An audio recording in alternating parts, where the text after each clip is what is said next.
Mr. Speaker and honourable members of Parliament, I rise to present to this honourable House the report of the Public Accounts Committee following the completion of its inquiry into the Connect PNG programme, one of the most ambitious infrastructure initiatives in the history of Papua New Guinea.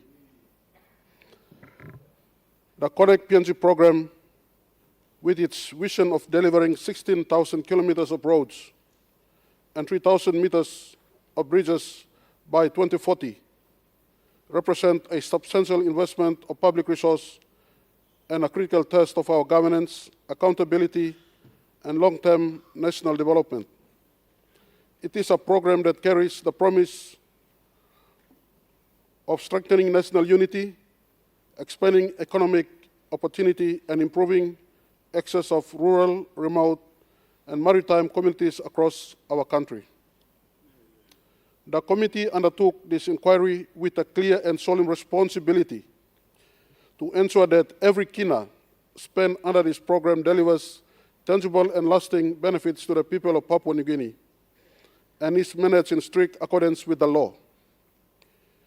In completing this inquiry, the committee examined the planning, financing, and implementation of the Connect PNG program through 4 key principles: transparency, ensuring clarity in how program targets were established, how projects were prioritized, and how funds were allocated and utilized. Accountability, scrutinizing approximately 4.5 billion in expenditure to confirm that spending aligns with approved milestones and that governance weaknesses were properly identified. Impact, assessing whether the program is delivering measurable improvements in economic growth, employment opportunities, and accessibility for communities. Sustainability, evaluating whether the infrastructure being developed can be effectively maintained and whether the program remains on a realistic path towards achieving its 2040 objectives. Mr. Speaker and honourable members, this inquiry was conducted firmly within the legal framework enacted by this Parliament.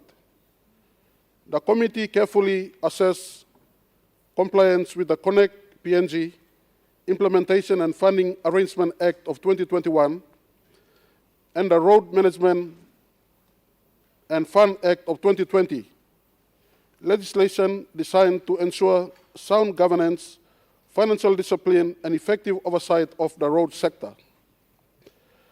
Let me emphasize that this inquiry is not political in nature.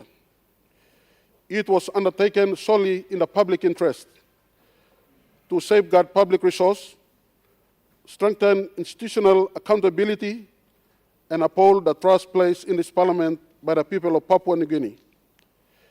This inquiry was conducted in the spirit of constructive parliamentary oversight, transparency, and national development. It reflects Parliament's responsibility to ensure that public resources are used effectively, efficiently, and in the best interest of our people. Development rationale for the Connect PNG program. The Connect PNG program is one of the most ambitious and national infrastructure initiatives undertaken since independence. Papua New Guinea's development challenges have long been shaped by difficult terrain and dispersed populations, limited transport connectivity, high cost of doing business and delivering essential services. For many of our citizens, isolation has resulted in high food and transport costs, limited access to health, education, and markets, reduced economic opportunity. Connect PNG was designed to address these realities by connecting provinces, districts, and communities through a national road network, completing missing links that isolate people and suppress economic activity, reducing travel time and transport costs, unlocking agriculture, commerce, investment, and employment. In essence, roads are not merely infrastructures. They are economic enablers, social connectors, and foundation for national unity. The purpose and scope of the inquiry. The purpose of this inquiry was to better understand how the Connect PNG program is being implemented and to identify areas where systems, processes, and coordination can be strengthened. The inquiry focused on implementation bottlenecks and delays, procurement processes and contract management, wastage, inefficiencies and leakages, systematic and administrative weaknesses, coordination between implementing agencies, and monitoring and evaluation system. The committee's objectives is to ensure that public funds deliver real, durable infrastructure, projects achieve their intended economic and social objectives, the program provides value for money to the nation. The committee recognized the complexity of delivering infrastructure in Papua New Guinea and acknowledged the efforts of public servants, engineers, and contractors working under challenging conditions. Finding and recommendations.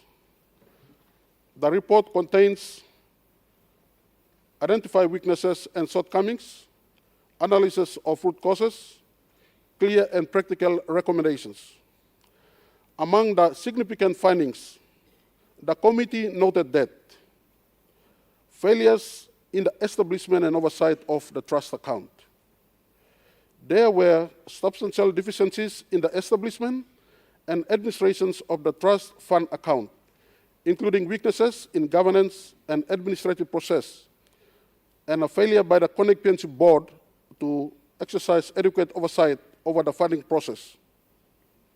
Number two, the non-compliance with FIDIC standards by contractors and engineers. The committee observed failures by contractors and engineers to comply with FIDIC contractual standards and requirements, which are essential for project management, contract administration, and accountability in infrastructure delivery. The recommendations aim to: 1, improve project design and appraisal; 2, strengthen procurement and contract oversight; 3, reduce wastage and leakage; 4, enhance interagency coordination; and 5, strengthening monitoring and evaluation. The overarching goal is to systematically improve the performance of the Connect PNG program so that it delivers its full national development promises. Number 4, closing assurance. The inquiry is about learning, improvement, and accountability. It is about ensuring that every kina spent under the Connect PNG program delivers real roads, improves access and opportunity, enhance economic social outcomes. The committee required full cooperation from the Department of Works and Highways and all relevant stakeholders. The findings presented in this report reflect a comprehensive examination of the information and evidence provided, as well as the committee's own site inspections and assessments. While acknowledging the undeniable challenges faced in implementing this program, it is equally important to recognize the substantial benefit it has delivered to the people of Papua New Guinea. After inspecting 14 major projects across the country, the committee observed that the program's strategic focus on developing a national road network has significantly improved connectivity between provinces, enhancing access to essential service, markets, and social infrastructure. The notable projects that we visited, including the Yellow Bridge in Southern Islands, the Magi Highway in Central Province, the Lei Najab Road in Morobe Province, and others, have transformed local communities by providing safe and reliable passage over previously impassable terrain, reducing travel times, facilitating trade, and improving access to schools, health centers, and economic opportunities. These outcomes demonstrate the program's critical role in fostering national productivity, social cohesion, and inclusive economic development. By strategically investing in key infrastructure, The Connect PNG program has opened previously isolated areas to economic participation and encouraged private sector investment and strengthened regional integration. Road projects such as Tabubil to Telefomin, Alatau to Central Province, and the Biala Noa Road in Western Britain, one of the strongest performing projects observed by the committee, exemplifying how infrastructure development enhances mobility, stimulates local economies, and contribute to the long-term advancement of Papua New Guinea. The report I tabled today identifies key challenges, highlights area of efficiency and non-compliance, sets out clear and practical recommendations to strengthen governance, improve financial management, and ensure that the Connect PNG program achieves its intended objective. Mr. Speaker and honorable members, the success of the Connect PNG program will have a lasting impact on the future of our nation. Its potential to transform connectivity and development is significant. However, that potential can only be realized through strict adherence to the rule of law, responsible financial stewardship, and effective institutional oversight. The committee's recommendations are intended to reinforce these foundations and guide the program toward accountable and sustainable implementation. I urge all responsible agencies to act promptly and decisively in implementing the findings and recommendations in the best interest of our country and our people. With those remarks, I respectfully commend and present this report to the Parliament. Thank you. Mr. Speaker, I move that the report and its recommendation be adopted.